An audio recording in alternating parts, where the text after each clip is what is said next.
Okay. Hello po and welcome sa isa na namang walang kakuwenta-kuwentang video natin ngayong araw. And for today's video, magre-react lang ako dito sa isang, balita dito sa GMA, sabi yun.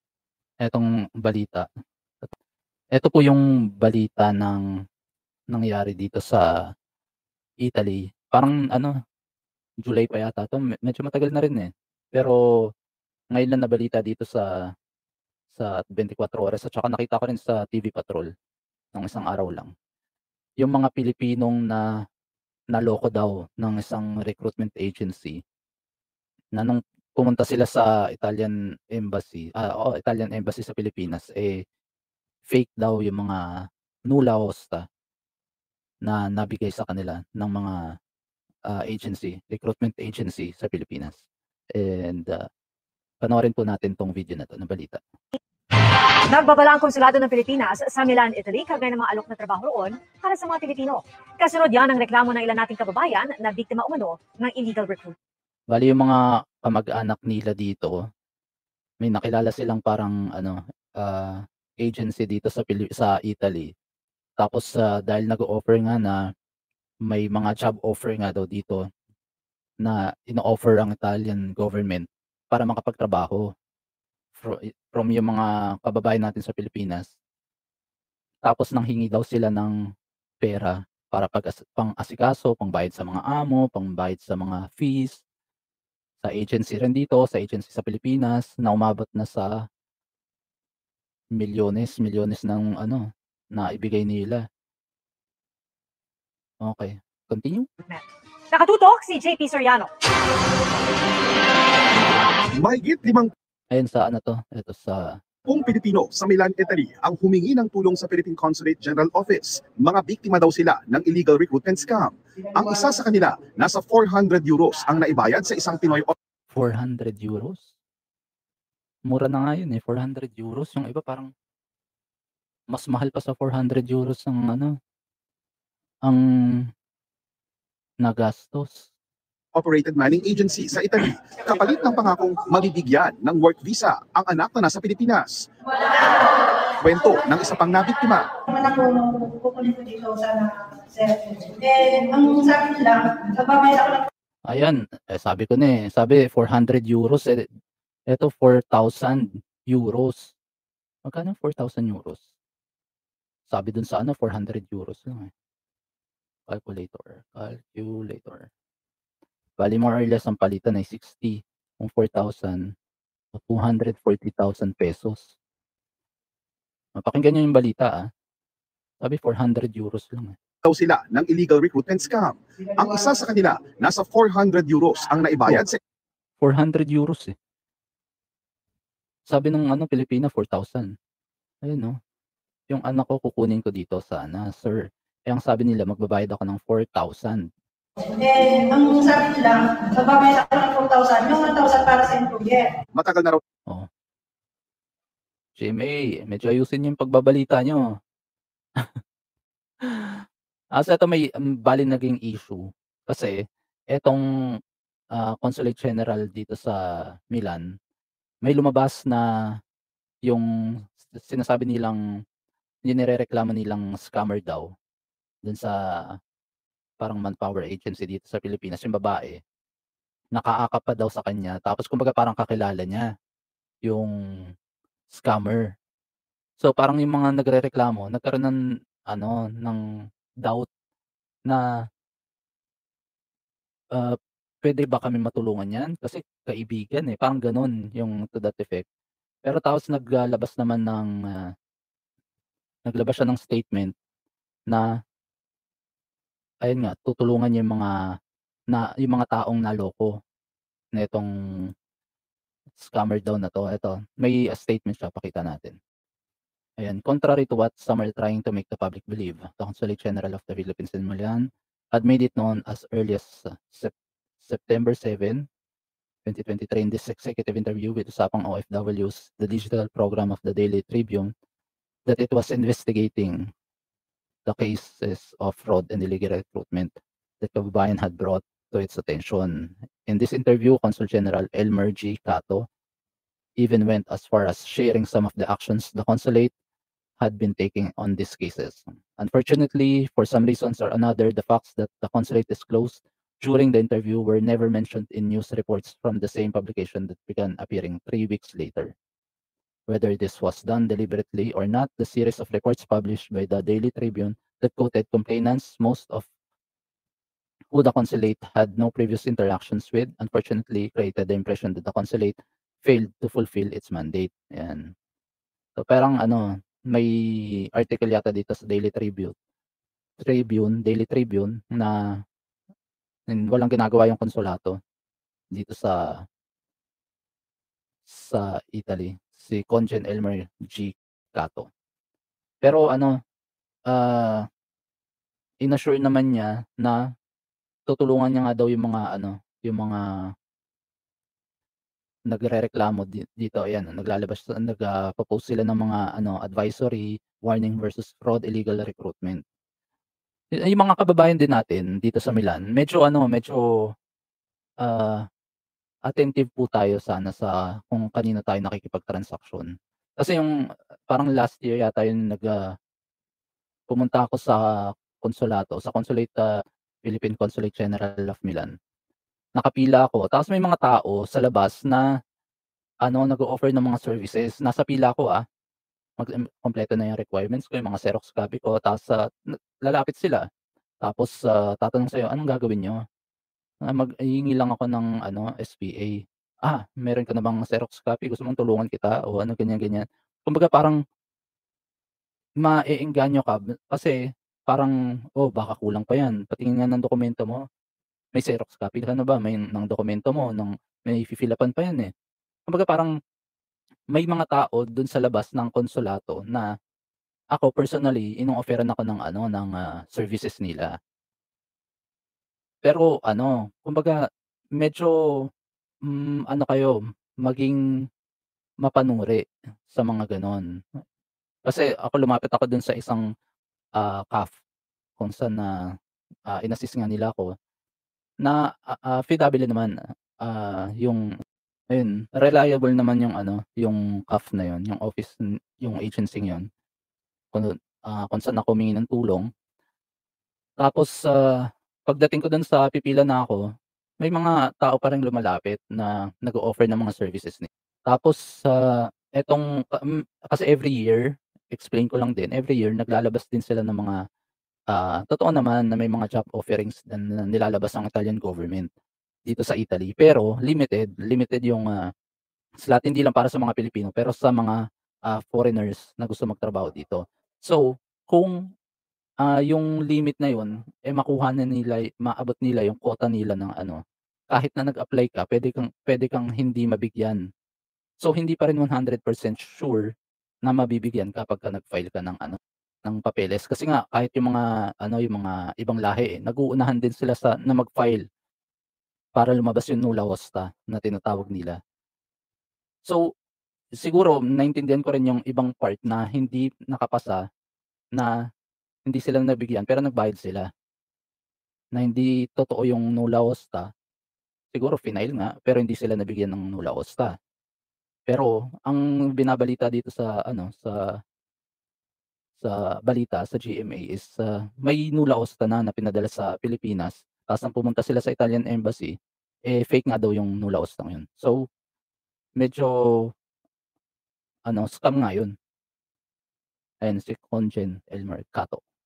Naglabas ng paalala ang konsulado ng Pilipinas sa Milan kaugnay sa illegal recruitment scam na ito. Nag-issue na tayo ng mga advisories para malaman ng ating mga kababayan na huwag dapat sila makipag-transaction for job offers here in Italy. Kasi based na rin sa aming pag-uusap sa mga otoridad dito, sinabi nila wala ng trabaho, parang naubos na yung quota. Yun ang Sa sinasabi ko. Clolo Reed sa Department of Justice. Yun ang sinasabi ko na pagka nagsarado na yung ano, yung quota nila, ibig sabihin yung for this year, hindi nila masa-satisfy lahat ng ano, mga nag-submit ng mga request para mapapunta na magtrabaho dito sa Italy, yung mga relatives. Kasi yun ano every year naman nagbubukas Yun nga lang antayin mo, kaso 'pag nag-submit ka, sobrang dami din mga foreigners na nagre-request.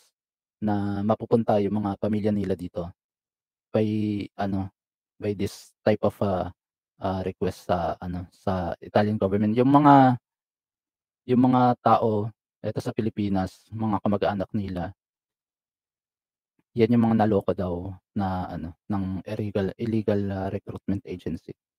Ang mga nasa Pilipinas naman na nag-apply ng working visa sa inirereklamong manning agency na Ayun 'no, may pinakita pang ano, fake na dokumento. inganyo raw sila dahil sa usap-usapan sa Filipino community sa Italy na mabilis umanong maipoproseso ang application kapalit ng bayad. 180,000 po. 180,000, 180,000.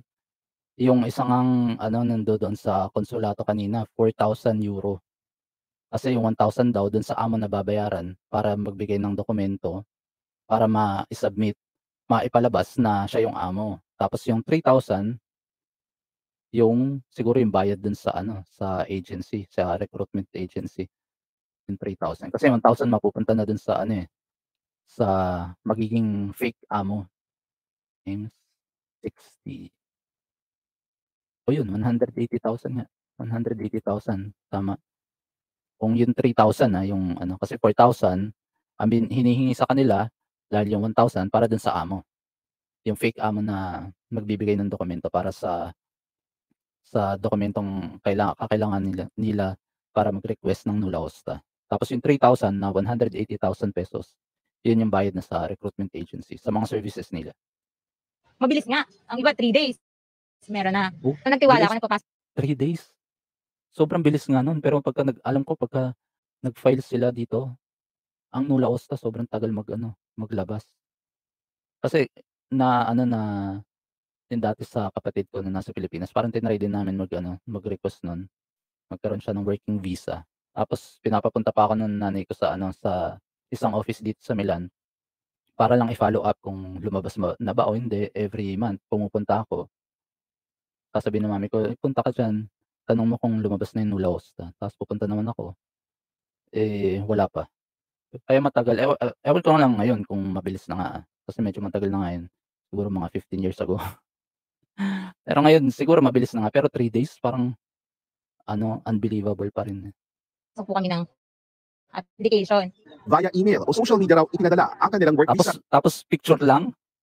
Nakita niyo parang picture lang yung binigay sa kanila. Dapat yan parang PDF file na pagka pinrint mo, official ano.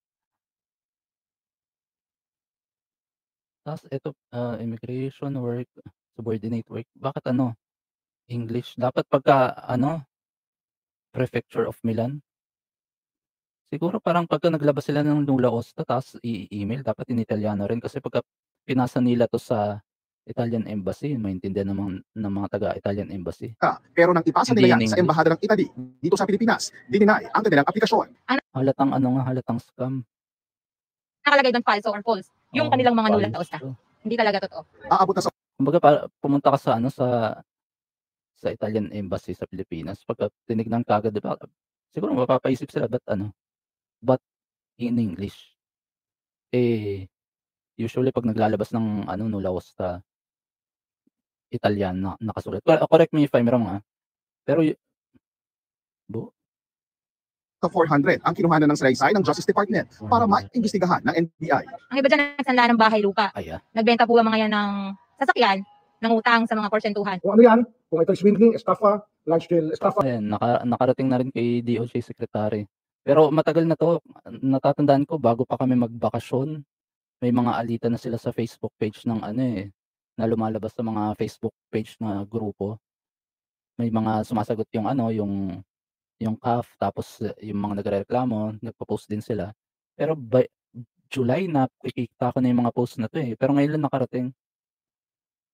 Kasi ewan ko lang kasi August ano, bakasyon, Kaya siguro parang wala pang para mag-file ng reklamo. Kaya panay Facebook post yung mga nakikita ko. Pero ngayon September, ngayon lang lumabas. 2-3 months, parang ang tagal.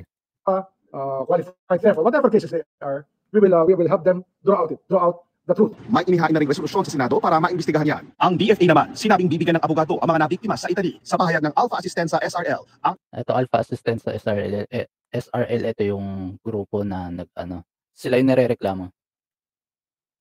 sa kanila lumapit yung mga tao na sabi nila scammer daw yung Alpha Assistance sa SR. Ayan, we strongly vehemently deny that we are involved in any irregular activities. Sa korte na nila papatunayan yan. Okay? Pakinggan natin yung side nila. Inireklamong manning agency, mainitong itinanggi na mayroon silang ginagawang irregular. Kumuha raw sila ng third-party liaison para tumulong sa Ayun nga lang, pagka sinabi mong third party, yun ang depensa nila. Hindi nila tauhan yun pagdating sa Pilipinas. Ayun, the facilitation and processing of application documents in the Philippines were first undertaken by hired liaison. However, the hired liaison had to take a leave. Ay, patay. Yung mga nasa Pilipinas, tumakbo na. sumite ng mga dokumento ng mga aplikante sa Dati, yung dati nangyari sa akin, pumunta ako sa isang CAF, sa isang, parang ganyan din, CAF dito sa Italy. Nagbayad ako para pa-process ng dokumento, nagpa-SPA ako. Tapos kailangan kong ilagay dun sa SPA para maka-request sila sa Pilipinas, yung taong hindi ko rin kilala. Pero kilala nila, ewan ko kung kilala nila, pero tauhan nila sa Pilipinas na mag-aasikaso ng dokumento ko para makahingi ng marriage contract namin. Kaya humingi ako ng SPA sa Philippine Consulate para ma-process sa Pilipinas. Pero yung pangalan na nandoon sa SPA, hindi ko kilala. Kaya ganun. Ganun yung nangyayari para maasikaso rin yung mga dokumento sa Pilipinas. Kasi kung wala ka namang kakilala na pwede mag-asikaso ng mga dokumento sa Pilipinas, sila yung hahanap ng tao dyan sa Pilipinas. Pero hindi ko alam kung kamag-anak nila o syempre babayaran nila para mag-asikaso ng dokumento mo dyan sa Pilipinas. Kaya siguro parang ganun yung nangyari. Sila, may services silang ganun, pero kung tauhan nila sa Pilipinas at yun na nga yung mga pera, dun sila magkakaroon ng problema. Pilipinas. Pero nalaman nilang higit sa authorized applicants nila ang pinroseso nito at kinolektahan pa ng pera. Ayun, yung mga tauhan sa Pilipinas. Kasi, hindi mamaya. Na ahensya, naloko din sila. Kaya early this morning, I filed po sa Makati City Prosecutor's Office case against our ex-liaison officer whom I can say that defrauded us. Na sila rin daw ay naloko. Kahit sila din daw ay naloko. Pero sino bang katransaksyon ng mga Pilipino dito sa Italy? Di ba yung Alpha Assistance, kaya sa kanila sila mag-aano. Hindi pwedeng yung Alpha Assistance na kumbaga magiging sarili nilang kaso to. Hindi nila pwede ipasa yung kasalanan dun sa mga ex-liaison nila sa Pilipinas. Kumbaga magiging another kaso to. Inireklamo na nila sa Makati Prosecutor's Office ang kanilang dating liaison officer. Kasi sa Pilipinas nangyari. So kailangan sila din dun sila mag-file. Pero yung dito na balitaan ko rin na yung konsulato, Philippine Consulate ng Pilipinas dito sa Milan ay nag-o-offer sila ng free legal assistance sa mga Pilipino. Pero I'm sure ang kukunin nila mga Italianong abogado kasi part ng Italian law ang mananaig, hindi yung Philippine law. Kaya kailangan yung mga Italianong lawyer ang kukuhanin nila. Pero yun nga lang maglalabas ng resources ang Philippine Consulate. Sila magbabayad sa mga sa services ng mga lawyer dito sa Dati yung asawa ko sa parang secretary siya sa isang law firm dito sa Milan. Ang kliyente nila dati, ewan ko kung hanggang ngayon kliyente nila dati, yun nga yung konsulato, Philippine Consulate. Kaya maraming mga Pilipino na nakikita niya doon sa office nila na nagpa-file ng mga kaso.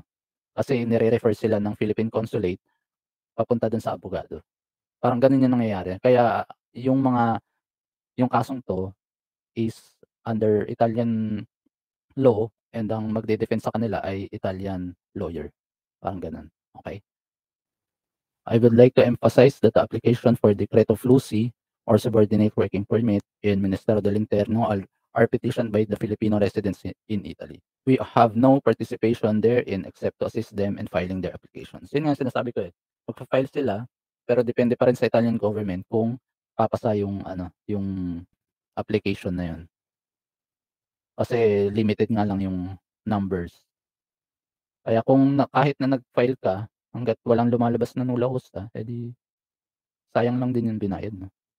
sa pagtulong sa pag-file nito para sa GMA Integrated Bill. Okay, yun lamang po at sana maging mapagmatsyag. Siguro yun nga nagkaroon din ng ng miscommunication yung agency dito at saka sa Pilipinas.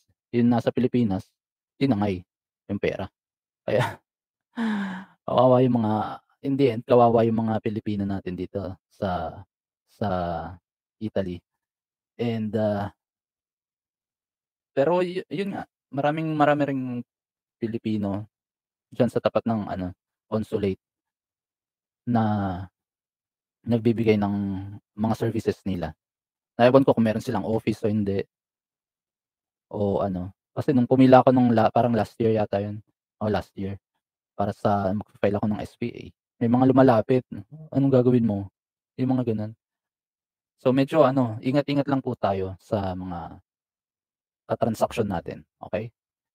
Yun lamang po at sana mabigyan sila ng justice. Maibalik yung mga mga nawala sa kanila. Okay? Yun lamang po. At please paki-follow po ako sa Facebook page natin. And paki-subscribe na rin po ako sa YouTube channel natin. Okay? Salamat po sa lahat ng mga sumuporta dito sa walang kakwenta-kwentang video natin ngayong araw. Okay? And hanggang sa susunod, maraming salamat po ulit. Ingat po kayong lahat. Ciao, ciao.